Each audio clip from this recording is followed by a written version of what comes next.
Delhi police की special cell और Mathura police की ज्वाइंट ऑपरेशन में लॉरेंस बिश्नोई हाशिम बाबा गैंग का शूटर योगेश को एनकाउंटर में गिरफ्तार किया गया था।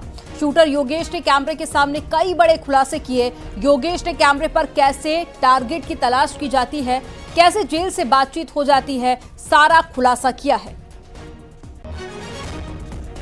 ये 3 तस्वीरें आपको दिखा रहे हैं और पुलिस लगातार पूछताछ कर रही है। अभी तक के पूछताछ में कई बड़े खुलासे हुए हैं। ये 3 तस्वीरें उस वक्त की जब गिरफ्तारी हुई, एनकाउंटर के बाद में अस्पताल में भर्ती कराया गया, पैर में गोली लगी थी और उसके बाद में कैसे जेल के अंदर से ही बातचीत होती थी, इसके अलावा कैसे टारगेट की तलाश की जाती थी। कई बड़े खुलासे इस दौरान आरोपी ने किए हैं।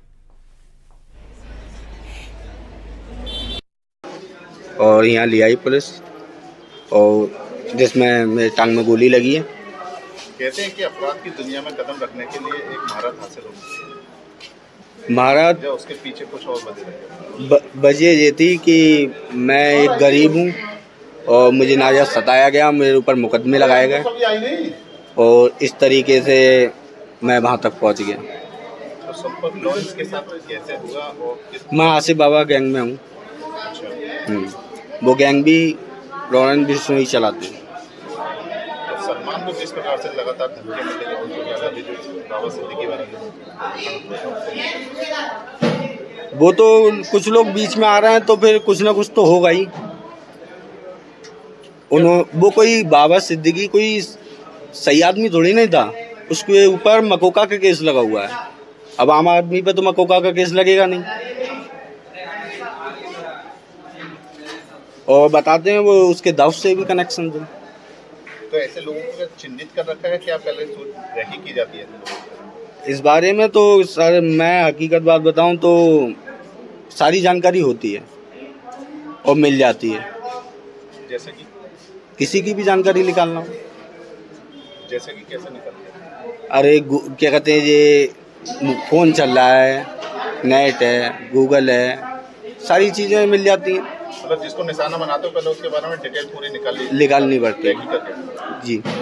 हाँ। क्या पैसे की कोई डिमांड होती है? नहीं, पैसे की कोई बात नहीं। पैसे की तो आगे देखा जाए टारगेट पर कौन होगा? अगला निशाना तो देखो, हम तो जा रहे हैं जेल, अब पता नहीं कौन क्या कर रहा है और कैसा क्या होगा, इस बारे में मुझे जानकारी नहीं है। संपर्क कैसे करते हो?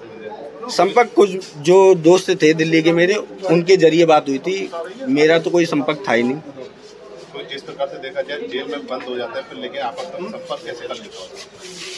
एक दूसरे के जरिए कोई ना कोई आता जाता रहता है और लोग गैंग बहुत बड़ी है। कितने लोग होंगे? 100 से ज़्यादा ही होंगे। इंडिया से बाहर भी कनेक्ट? हाँ है, अमेरिका। अमाउंट से लेकर अमाउंट की कोई बात ही नहीं है।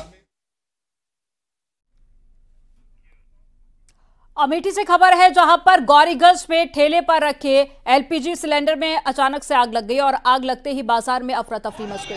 आग पर काबू पाया गया, जिसके बाद में लोगों ने राहत की सांस ली। मामला जिला मुख्यालय गौरीगंज स्थित मुसाफिर खाना तिराहे के पास का है।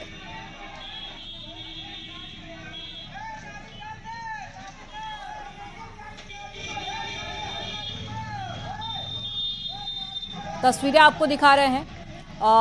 एलपीजी सिलेंडर रखे हुए थे और अचानक से यहां पर आग लग जाती है, जिसके बाद में बाजार में अफरा तफरी मच गई और कड़ी मशक्कत के बाद में आग पर कंट्रोल किया गया।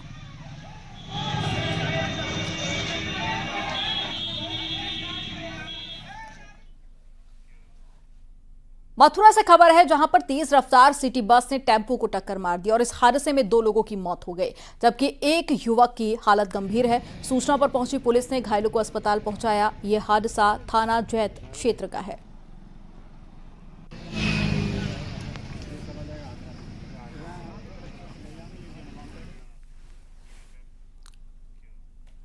और कानपुर में एचपीटीयू में रैगिंग का मामला सामने आया। एचपीटीयू के छात्रों का आरोप है कि बर्थडे पार्टी में बुलाकर सीनियर्स ने पहले कहा कि कपड़े उतारो, जब विरोध किया गया तो रैगिंग के नाम पर जमकर पीटा गया। गला दबाकर हत्या के प्रयास का भी आरोप लगा है। बीटेक के जूनियर छात्रों को सीनियर्स ने बर्थडे पार्टी में बुलाकर पहले रैगिंग की और फिर कपड़े न उतारने पर पीट कर 3 छात्रों को लहूलुहान कर दिया। 8 सीनियर छात्रों के खिलाफ थाने में मुकदमा दर्ज किया गया। लेके हॉस्टल में हुए सीनियर और जूनियर का विवाद इस कदर बढ़ गया कि ये मामला अब नवाबगंज थाने तक पहुंच चुका है। इस वक्त न्यूज़ 18 टीम एचबीटीयू के आप देख सकते हैं यूनिवर्सिटी गेट पे देखिए हरकोट बटलर प्राविधिक विश्वविद्यालय कानपुर, यही वो जगह है जहां अंदर कैंपस में 4th ईयर के स्टूडेंट्स ने 3rd ईयर के स्टूडेंट की इस कदर पिटाई कर दी कि उसके तमाम चोटें आई हैं। और 3rd ईयर के स्टूडेंट का यह आरोप है कि वो पार्टी पहुंचा, जिसके बाद सीनियर्स ने उसका रैगिंग की और हत्या का प्रयास तक की। आगरा में एसटीएफ को बड़ी सफलता मिली है। डिजिटल अरेस्ट के आरोपी को गिरफ्तार कर लिया गया है और दिल्ली और साथ ही मेवात में आगरा के सिम कार्ड से लोगों को शिकार बनाता था। एसटीएफ ने साइबर क्राइम में सक्रिय मेवात गैंग के सप्लायर को पकड़ा है। आरोपी साइबर अपराधियों को फर्जी आईडी पर लिए गए सिम कार्ड और खाते उपलब्ध कराता था। आरोपी के पास से 10 सिम कार्ड और 14 खातों के एटीएम कार्ड बरामद किए गए हैं। एसटीएफ आगरा यूनिट कई दिनों से साइबर अपराधियों पर काम कर रही है। एसटीएफ को इनपुट मिला था कि साइबर अपराधियों को सिम और खाते देने वाला आगरा में आया हुआ है।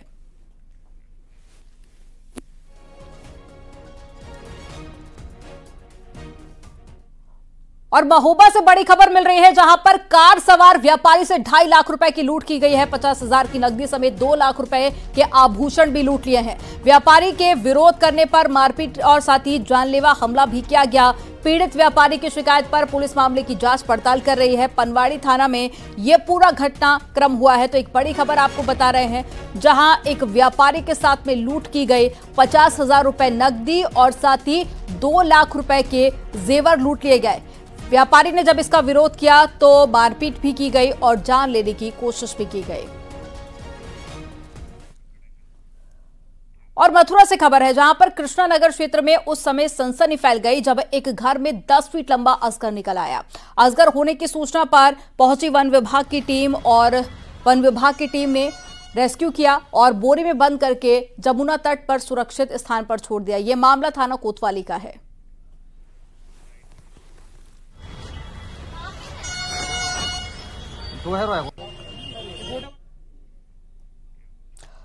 बुधवार को केंद्रीय चुनाव आयुक्त राजीव कुमार के हेलीकॉप्टर को पिथौरागढ़ के रालम में इमरजेंसी लैंडिंग करनी पड़ी थी, जिसके बाद में गुरुवार सुबह सीईसी के साथ में 4 लोगों को हेलीकॉप्टर की मदद से बाहर निकाला गया, जिसका वीडियो भी सामने आया है, जिससे दिखाई दे रहा है कि पायलट ने जहां हेलीकॉप्टर लैंड किया था वहां जगह काफी कम थी। बावजूद इसके पायलट ने सभी 4 लोगों को सुरक्षित रेस्क्यू किया।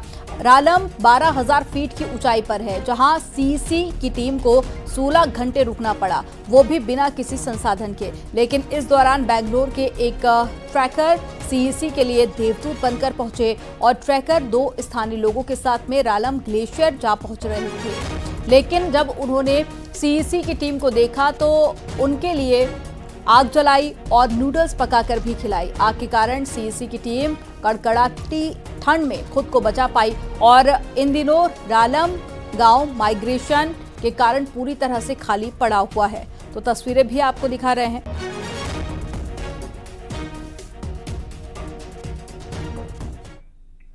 अल्मोड़ा में इन दिनों गुलदार का आतंक बढ़ गया है और दर्जन भर स्थानों पर वन विभाग ने पिंजरे लगाए हैं। शहर के चुनाखान में एक गुलदार पिंजरे में कैद हो गया था, जिसे देखने के लिए भारी संख्या में लोग पहुंचे। लोगों का कहना है कि इलाके में 2 गुलदार दिखाई देते थे। एक के पकड़े जाने की खबर सामने आई, जिसके बाद थोड़ी राहत मिली। दूसरे को पकड़ने के लिए वन विभाग से पिंजरा लगाने की मांग की गई है।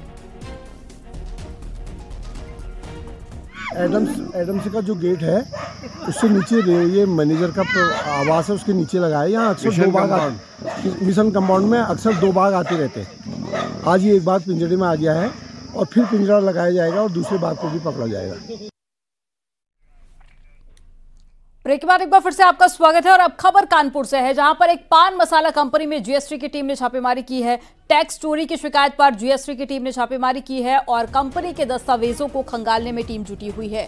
डीजीजीआई की टीम पान मसाला कंपनी के 4 ठिकानों में छापेमारी करने पहुंची और पान मसाला कंपनी के मालिक और मैनेजर से टीम पूछताछ कर रही है। कानपुर के पनकी इंडस्ट्रियल एरिया स्थित फैक्ट्री में छापेमारी से हड़कंप मचा हुआ है। तो तस्वीरें आपको दिखा रहे हैं और टीम की छापेमारी के बाद में हड़कंप मचा हुआ है। कंपनी मालिक के 4 ठिकाने जहां पर टीम ने छापेमारी की, कई डॉक्यूमेंट्स भी खंगाल रही है टीम। इसके अलावा मैनेजर और मालिक से भी टीम पूछताछ कर रही है। और ज्यादा जानकारी के साथ में अमित गंजू जुड़ गए हैं। अमित, जीएसटी की टीम पहुंची है छापेमारी करने के लिए, कहां पर अभी तक छापेमारी की गई है और टीम के हाथ क्या सबूत लगे हैं? देखिए, मैं आपको बताना चाहूंगा कि कर अवंचना की सूचना पर डीजीजीआई की टीम ने आज कानपुर में छापेमारी की शुरुआत की। अगर सूत्रों की माने तो मुंबई की ये 17 सदस्यीय टीम है जो कानपुर में एक प्रतिष्ठित गुटखा बनाने वाली फैक्ट्री है जिनकी पंकी में और कानपुर में जिनके तिलक नगर में आवास से एक साथ छापेमारी चल रही है। अगर पिछले 12 महीने की बात की जाए तो ये दूसरी बार छापेमारी है। पहले स्टेट जीएसटी की थी, अब डीजीजीआई की बताई जा रही है। और इससे पूर्व में अगर हम 2022 की बात करें तब भी डीजीजीआई का छापेमारी हुई थी। कर वंचना की सूचना पर जब छापेमारी हुई तो मैनेजर उनके स्टाफ से पूछताछ की जा रही है। तमाम दस्तावेज खंगाले जा रहे हैं। टीम के में असिस्टेंट कमिश्नर लेवल के एक अधिकारी पंकी में मौजूद हैं। जो हमारे सोर्सेज बता रहे हैं वो पूरे पेपर्स को खंगाल रहे हैं। लगभग 13 से 14 ऐसी फाइल्स हैं जिनकी बारीकी से पढ़ रहे हैं। 2.5 घंटे से ज्यादा का ये समय हो चुका है। और पहले टीम आवास गई, आवास से पंकी, पंकी से फिर आवास, आवास से फिर पंकी, और अब दोनों जगह टीम्स एक साथ काम कर रही है। अब जब ये छापेमारी समाप्त होगी या सर्च समाप्त होगी तब जाके पता चलेगा कि वास्तविकता थी क्या, कर अवंचना कितने की थी, क्या इसमें फैक्ट्स है।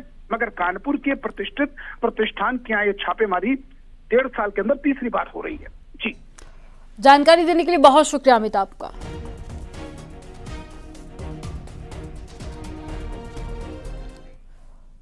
और मेरठ में पुलिस ने करोड़ों के पटाखे बरामद किए हैं। मेरठ और आसपास के जिलों में पटाखा सप्लाई करने वाले गैंग का पर्दाफाश किया गया और पुलिस ने 8 लोगों को हिरासत में लिया है। एनजीटी के रोक के बावजूद भी बिक रहे थे पटाखे। थाना रोहटा क्षेत्र में टीम ने बड़ी कार्रवाई की है और मेरठ और साथ ही जो आसपास के क्षेत्र हैं वहां पर करोड़ों के पटाखे बरामद किए गए हैं। इसके अलावा 8 लोगों को टीम ने हिरासत में भी लिया है।